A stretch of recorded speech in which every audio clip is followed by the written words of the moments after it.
The Lord be with you. And with your spirit. A reading from the Holy Gospel according to Mark.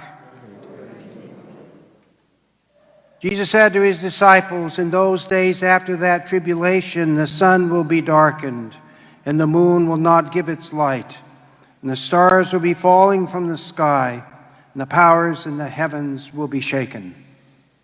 And then they will see the Son of Man coming in the clouds with great power and glory. And then he will send out the angels and gather his elect from the four winds, from the end of the earth to the end of the sky. Learn and listen from the fig tree.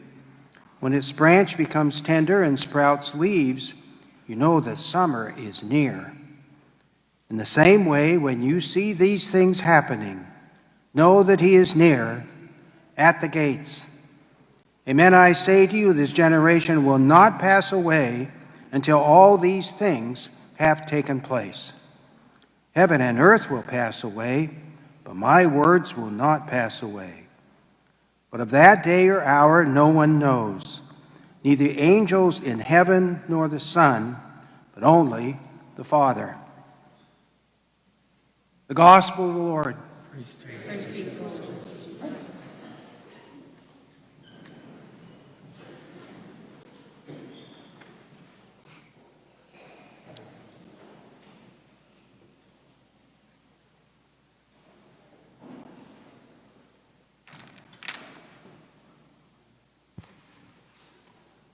Jeremiah was a great prophet. He was born in 650 BC, so about 650 years before Jesus, so a long time ago, 650 BC. Early in his life, he was called to be a prophet by the Lord, and he began calling the people to conversion, to bring them back to the law, bring them back to honoring Yahweh, to give up their idolatry, give up their violence, start caring for one another again. He was especially critical of the leadership, the kings, the wealthy, people who did not care for the poor, people who hoarded their riches and did not care about the others. Under the reign of King Zedekiah, he approached the king and begged the king to begin getting along with their neighbors on a political level with other countries. Zedekiah had not only become selfish towards his own people, he became selfish in getting along with other kings, other countries, began belittling them and not honoring them. Traditionally, Judea was paying a tax to Babylon. How they kept the peace was a point of honor. But then Zedekiah stopped doing that. So I'm not paying those Babylonians one more thing. We're done with them. Well, the Babylonians didn't like that. And they tried to be patient with the Judeans, but finally they had had enough. And in 603 BC, the Babylonian army headed out of Babylon and went south. First, they went to Egypt. They were having trouble down there, and so they took care of that trouble, and then eventually headed north to Judea to settle that difficulty. The king, Nebuchadnezzar, had had enough of Zedekiah and was going to put a stop to his obstinance. And so the Babylonian army in 587 attacked Jerusalem, destroyed it. They tore down all the walls. They tore down Solomon's temple that had stood there for 600 years. Tore down all the houses of the rich and laid waste to that entire city. They then confronted Zedekiah in the midst of that. They took his sons and executed them in front of him. And they again blinded Zedekiah, put him in chains, and took him to Babylon.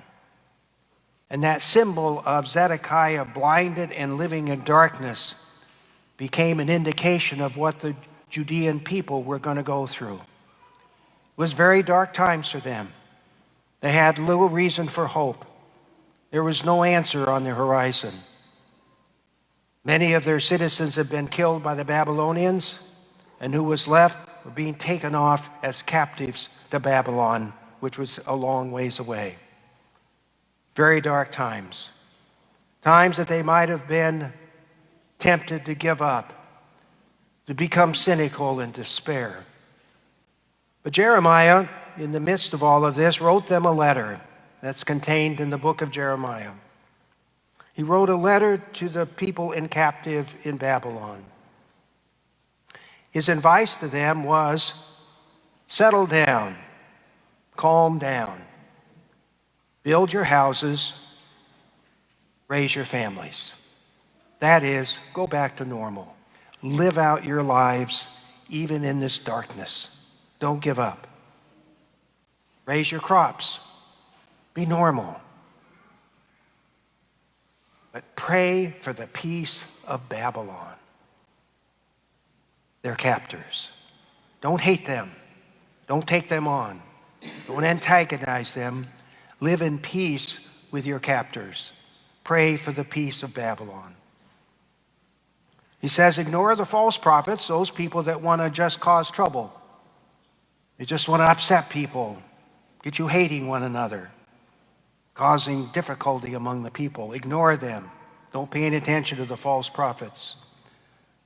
But Jeremiah writes that trust that God will return you to the land eventually. You will come back. This darkness will come to an end. But it's going to be a while. Jeremiah at the time was guessing maybe 70 years. They actually stayed 50. But Jeremiah was encouraging them to look for the cracks in that darkness. Things will get better. Do not give up. But understand that judgment will fall on those who acted against God's will.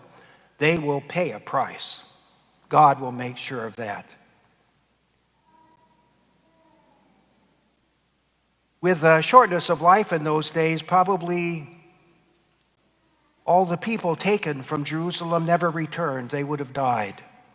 Who's in Babylon eventually are their children and grandchildren.